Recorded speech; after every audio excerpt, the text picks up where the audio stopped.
Hello प्रिय विद्यार्थियों, नमस्कार। हमारे संस्कृत पॉइंट पर आपका हार्दिक स्वागत है। अपन इससे पिछले वीडियो के अंदर 8वीं क्लास के प्रश्नावली नंबर 1.1 का 4 क्वेश्चन कर चुके हैं। अब अगला क्वेश्चन प्रश्नावली आपके सामने यानी एक्सरसाइज नंबर 1.1। इसके 4 प्रश्न हो चुके थे और अगला 5वां क्वेश्चन है। देखो बुक के अंदर देखना भाई, यहाँ पर दे लगा है कि निम्नलिखित प्रत्येक में गुणन के अंतर्गत उपयोग किए गए गुणधर्मों का नाम लिखना है। अपने को कौन कौन सा गुणधर्म उसमें उपयोग किया गया अपने को हल नहीं करना, ओनली फॉर उन गुणधर्मों का नाम लिखना है। जैसे इसका फर्स्ट क्वेश्चन है आपके पास दे रखे हैं माइनस, क्वेश्चन नंबर आपके सामने 5वां एक्सरसाइज नंबर 1.1। फिफ्थ क्वेश्चन का फर्स्ट है जो दे रखा आपके सामने -4/5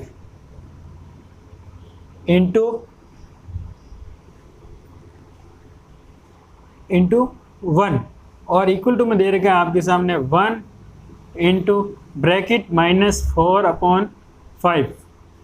इसके अंदर आपको ये पता करना है। अब कह रहा है कि इसका जो सॉल्यूशन आएगा वो आएगा आपके सामने दे रखा है। सॉल्यूशन आपको करना नहीं है और वो है आपके पास में -4/5। अब इसके अंदर ये बताना है कि कौन सा गुणधर्म लगा है। ठीक है भाई, कर्म विनिमय लगा या साचरित्र लगा या तस्मक लगा, ये आपको चेक करना है। तो देखो भाई, कर्म विनिमय लगा इसके अंदर। क्यों? क्योंकि आप देखो इसके अंदर क्या होता है कि कर्म विनिमय की क्या खासियत होती है। यानी क्रम विनिमय का मतलब होता है कि अगर किसी भी परिमेय संख्याओं का अगर क्रम परिवर्तन करने पर उसके उत्तर में यानी आंसर में किसी प्रकार का कोई परिवर्तन नहीं होता है।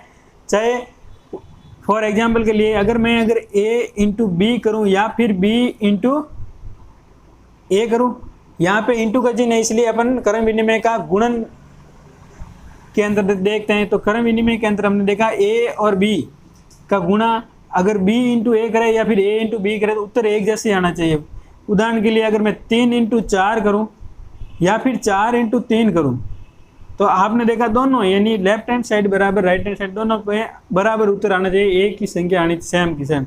तो यहाँ पे देखा 3 का पहाड़ा 4 बोलने पर 12 आया, इधर भी 4 का पहाड़ा 3 और बोला तो भी कितना आया 12। इसका मतलब ये क्रम विनिमय के अंतर्गत परिमेय संख्या क्रम विनिमय के अंतर्गत सत्य है।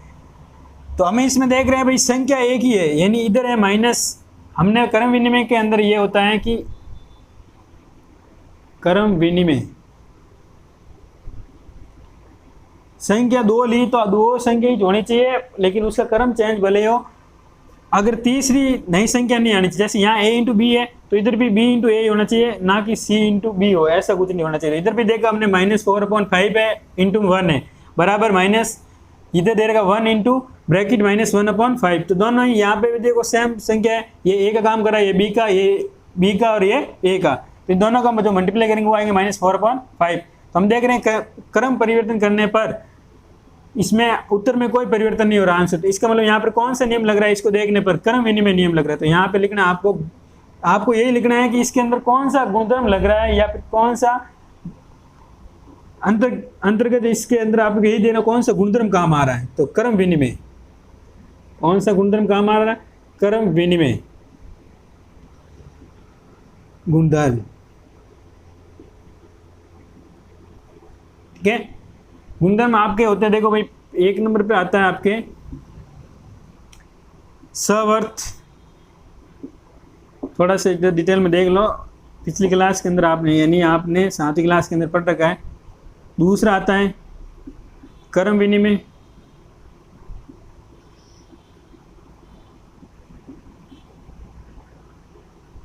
क्रम विनिमय। तीसरा आता है साचर्यता।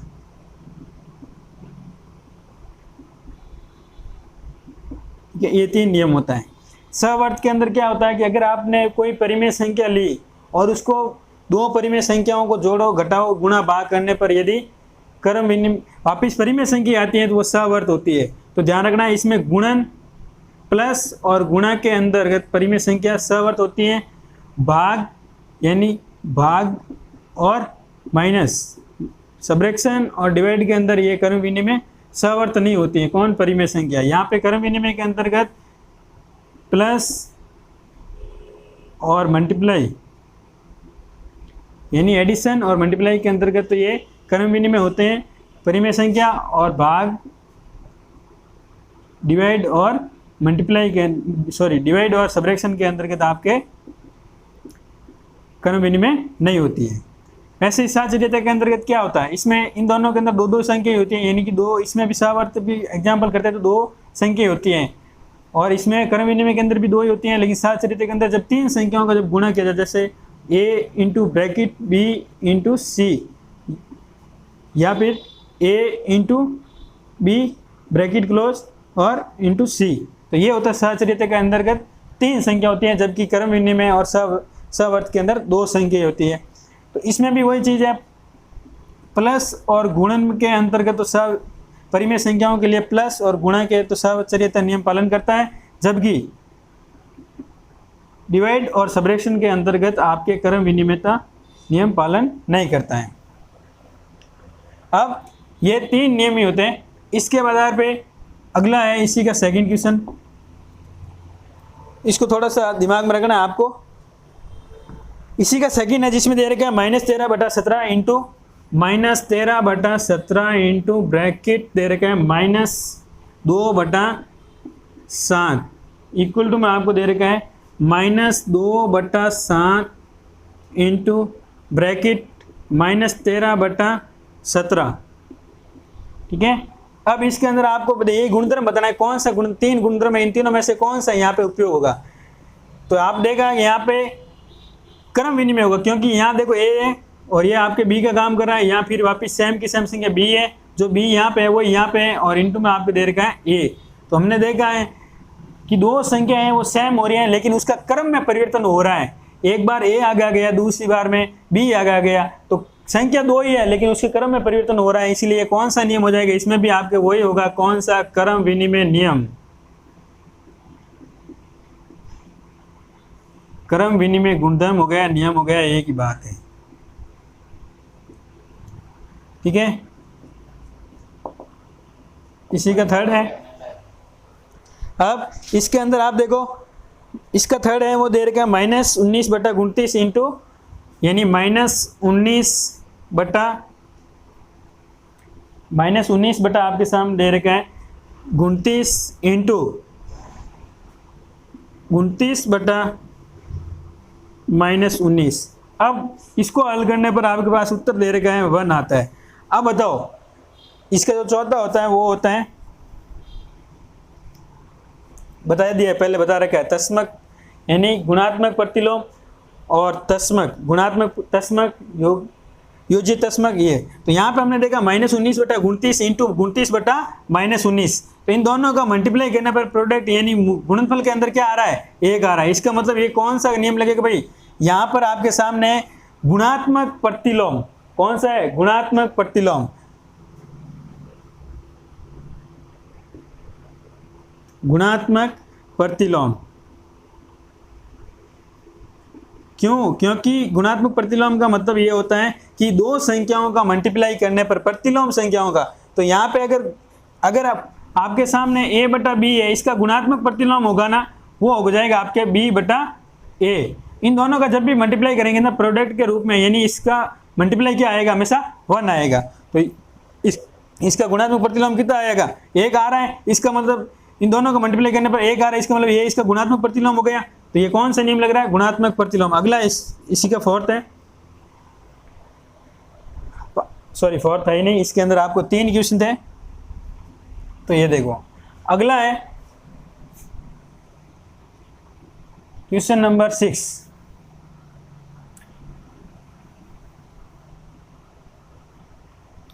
एक्सरसाइज नंबर 1.1 का क्वेश्चन नंबर 6 है भाई।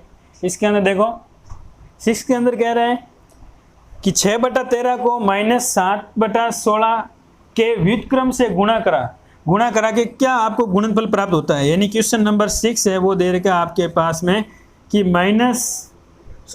6/13 को गुणा कराना आपको किसके साथ, -7/16 के व्युत्क्रम के, किससे, के व्युत्क्रम से आपको क्या कराना है, गुणा कराना है। तो देखो भाई इसका गुणा करना है, यानी 6/13 का गुणा करना है -7/16 के व्युत्क्रम के साथ। तो पहले आपको -7/16 है उसका आपको व्युत्क्रम पता करना है। तो -7/16 का व्युत्क्रम क्या आएगा, जब भी व्युत्क्रम कहे तो जो भी संख्या दे रखी है, यहाँ एग्जाम्पल के लिए यहाँ पे a/b का व्युत्क्रम बोले तो आपको क्या करना है, इसके ऊपर 1 लिख देना और इसको ऐसे लिख देना, यानी इसका उल्टा हो जाएगा b/a। तो इसका व्युत्क्रम क्या हो जाएगा आपके पास 16/-7। ठीक है, अब -7/16 का व्युत्क्रम आ गया 16/-7, इसके व्युत्क्रम आ गया। तो व्युत्क्रम आने के बाद में आपको गुणा किससे कराना है, गुणा आपको कराना है 6/13 का गुणा कराना है आपको। व्युत्क्रम आया जो आपके पास क्या है 16/-7 के साथ, तो ऊपर गुणा कराए तो यहाँ पे आएगा 16 का पार्ट 6 बार बोला कितना है 96, ठीक है, माइनस, और यहाँ पे जाएगा 13 का पार्ट 7 बार बोला क्या है 91, 7×3 असल का 2 जाएगा, 7 और 2 कितना हो गया 9, यानी कि 91 आएगा। तो ये आपके पास प्रश्न नंबर 6 का आंसर आ गया। क्वेश्चन नंबर 6 का आंसर ये आएगा भाई इसका व्युत्क्रम करना यानी 6/13 का 13 को गुणा करना किसके साथ, -7/16 के व्युत्क्रम के साथ गुणा करना है। तो पहले अपने को -7/16 के व्युत्क्रम अपन पता करते हैं, तो वो आया अपने पास 16/-7। इन दोनों का गुणा कराए तो हमारे पास क्या आया, यानी ये गुणा कैसा हुआ भाई, अंशों का गुणनफल अंश की जगह, हरों का गुणनफल हर की जगह लिखना है, और ये -1 की जगह है तो यहाँ पे क्या आएगा माइनस। ठीक है, नेक्स्ट क्वेश्चन नंबर 5 हो गया, 6 हो गया। अब क्वेश्चन नंबर 7 देखो भाई, 7 के अंदर दे रखा आपके सामने एक संख्या दे रखी है, परिमेय संख्या है। क्वेश्चन नंबर 7 है जिसके अंदर आपको परिमेय संख्या दे रखी है 1/3 into bracket 6 into 4/3 bracket close को क्या दे रखा है, bracket 1/3 into 6 bracket close into 4/3। अब इसके अंदर क्या करना है, आपको यही पता करना है कि इसके अंदर कौन सा गुणधर्म लग रहा है। पहले तो ये आपको बताना है, बताइए कि कौन से गुणधर्म की सहायता से ये इसका हल होगा। तो यहाँ आप देख रहे हो कौन सा गुणधर्म लग रहा है। इससे पहले अभी क्वेश्चन नंबर 5 किया तो इसके अंदर मैंने 3 गुणधर्म लिखे थे, पहला सहवर्त था, दूसरा क्रम विनिमय था, और तीसरा क्या था, सहचर्य था। तो सहचर्यता के अंदर क्या होता है, a इंटू बी, यहाँ लिख देता हूं मैं, यानी सहचर्यता के अंतर्गत आपके पास होता है a into bracket b into C, bracket के अंदर b इंटू सी, अगली बार में क्या हो जाएगा a इंटू बी, ये दोनों हो जाएंगे ब्रैकेट में और c ब्रैकेट से बाहर हो जाएगा। ऐसा अगर आपको दिखे तो कौन सा नियम लगता है, कौन सा गुणधर्म लगता है आपके सहचर्यता। तो यहाँ भी कुछ ऐसा ही दिख रहा है आपको, यहाँ पे दे रखा है कि 1/3 into bracket 6 into 4/3 bracket close बराबर 1/3 इंटू 6 ब्रैकेट में, और बाहर क्या हो जाएगा 4/3। ये सेम इसके जैसा दिख रहा है, इसका मतलब यहाँ पर कौन सा नियम लग रहा है, सहचर्यता नियम।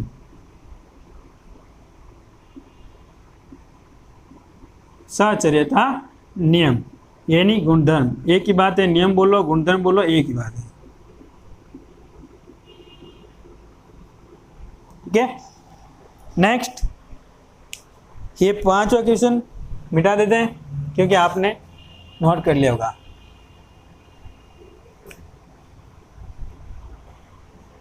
जो सहवर्त होता है उसको इंग्लिश में बोलते हैं क्लोजर प्रॉपर्टी, और जो क्रम विनिमय होता है कॉम्यूटेटिव प्रॉपर्टी, और जो सहचर्यता होता है उसे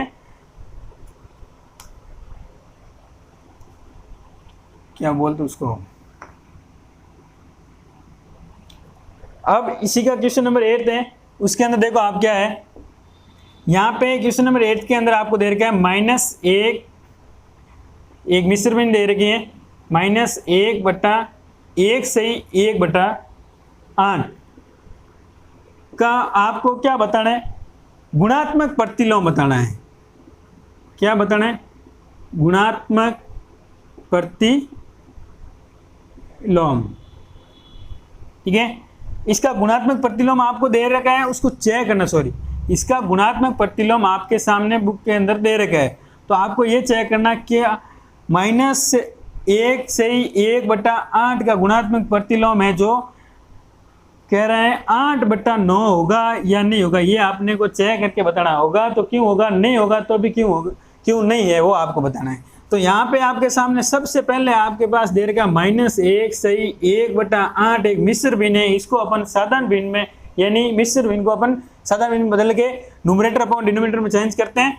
मिक्स फ्रैक्शन दे रखी है, तो इसको सबसे पहले चेंज करेंगे, तो उसको ध्यान रखना है ये माइनस का चिन्ह है, तो आपको माइनस चिन्ह में किसी पर परिवर्तन नहीं करना है, आपको ऐसे रखना है। अब मिश्र भिन्न को जब भी साधारण भिन्न में बदला जाएगा तो क्या होगा, इस 8 का गुणा इससे 1 के साथ होगा, और उसके बाद प्लस में ये अंश लिखा जाएगा, और लिख के सब ऊपर लिखा जाएगा अंश की जगह। यानी कि कहने का मतलब है 1 का गुणा 8 के साथ होगा, प्लस अंश जो भी होगा वो जुड़ जाएगा। इधर वाला 8 का गुणा इस यहाँ पे जो भी संख्या उसके साथ गुणा होके वो ऊपर वाली संख्या जुड़ जाएगी, और जो चीज़ ये सब लिखेंगे वो कहाँ लिखेंगे, अंश की जगह, न्यूमरेटर की जगह लिखेंगे, ध्यान रखना।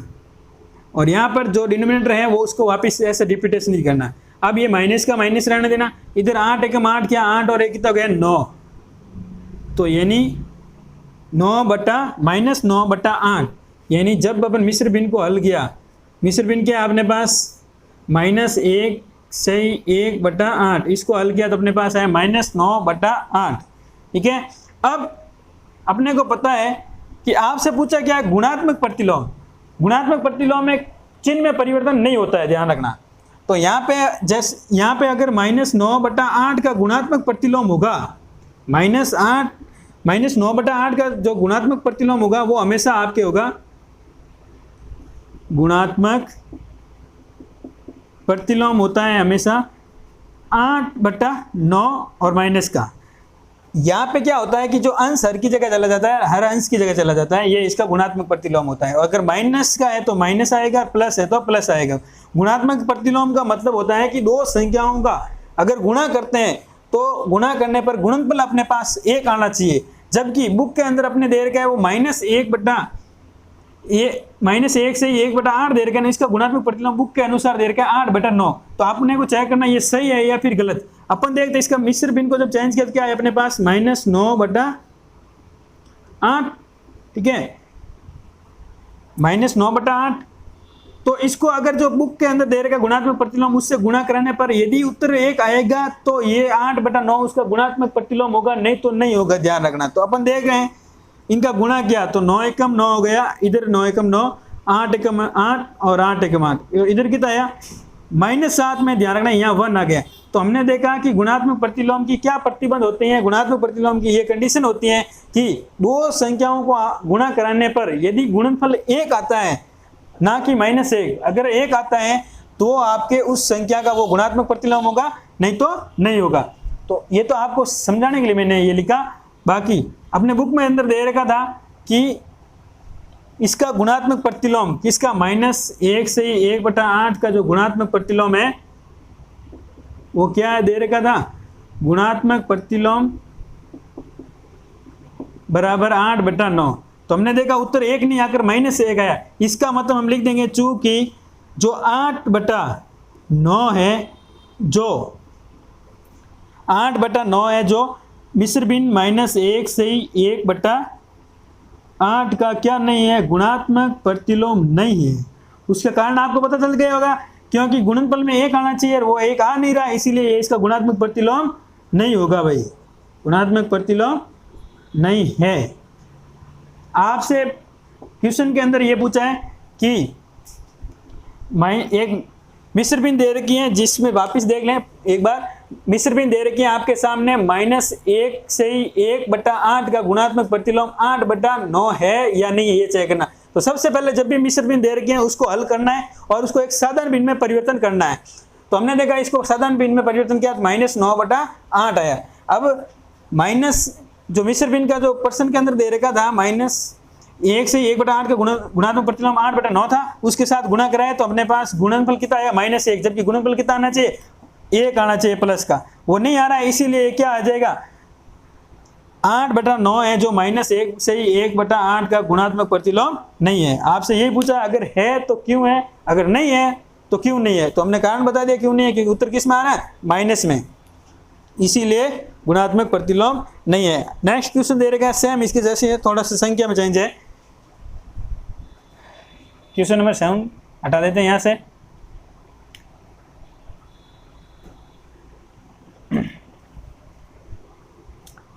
इसमें दे रखा है आपके पास 3 से 3 बटा, यहां पे क्वेश्चन नंबर 9, इसमें दे रखा है 3 से 3 1/3, इसका वही सेम का सेम, इसका भी गुणात्मक प्रतिलोम दे रखा है। क्या दे रखा भाई, गुणात्मक प्रतिलोम, जो कह रहे हैं कि ये होगा क्या 0.3, ये इसका गुणात्मक प्रतिलोम होगा या नहीं होगा अपने को चेक करना है, अगर होगा तो क्यों होगा और नहीं है तो भी क्यों नहीं है। ठीक है, तो यहाँ पे हमने सबसे पहले मिश्र भिन्न जब भी दे रखी उसको साधारण भिन्न बदलेंगे, यानी 3 से 1/3 को अगर मिश्र भिन्न है उसको साधारण भिन्न बदलेंगे तो क्या आएगा अपने पास, यहाँ आएगा, देखो इधर भी गुणा कराना है, यानी 3 का गुणा 3 के साथ कराना है और जो भी अंश दे रखा उसको जोड़ के ऊपर अंश की जगह लिखना है। इधर गुणा किया तो भाई कितना आएगा 3 का बड़ा 3 और बोला 9 आ गया और 1 जोड़ दिया 10, यानी 10 बटा क्या आ गया आपके पास। अब देखो इसके अंदर अपन इसको मिश्र भिन्न को साधारण भिन्न बदलते हैं, तो यहाँ पे 3 × 3 + 1, इसको क्या कितना आ गया 10/3, 3 का बड़ा 3 और बोला था कि 9 और 1 जोड़ देखी तो गया 10, तो ये अपने इसको मिश्र भिन्न को साधारण भिन्न बदल दिया। अब प्रतिलोम को देखते हैं, गुणात्मक प्रतिलोम दे रखा 0.3, तो इसको अपन परिमेय संख्या के अंदर बदलते हैं कैसे, जब भी पॉइंट हटेगा तो जैसे ही पॉइंट हटता है तो पॉइंट की जगह हर में कितना आता है 1, और पॉइंट के बाद जितनी संख्या होती हैं उतने क्या आते हैं 0 आते हैं।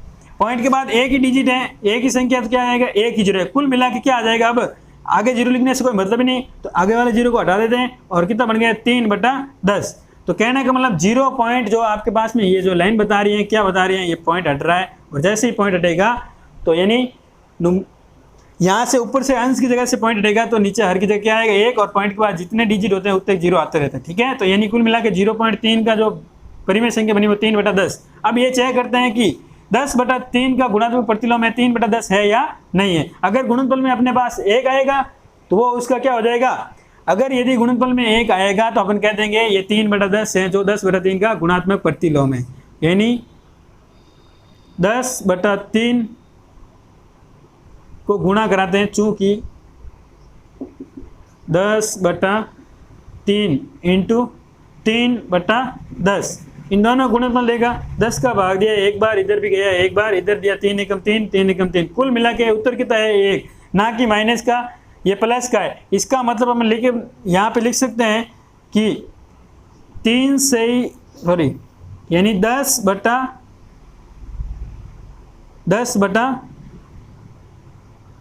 का गुणात्मक प्रतिलोम क्या होगा, गुणात्मक प्रतिलोम क्या है आपके पास में,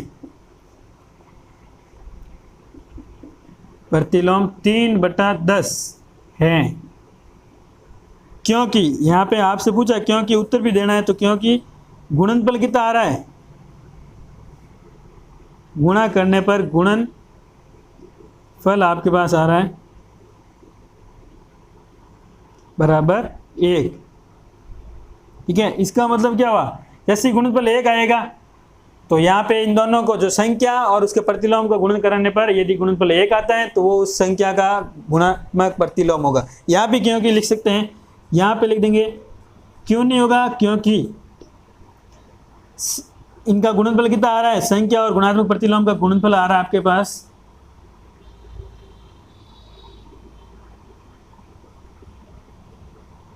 गुणनफल आपके सामने है -1। इसी वजह से क्या है, अगर माइनस में आता है अपने को उत्तर में 1 आना चाहिए गुणात्मक प्रतिलोम और उस संख्या का जिस संख्या गुणात्मक प्रतिलोम है।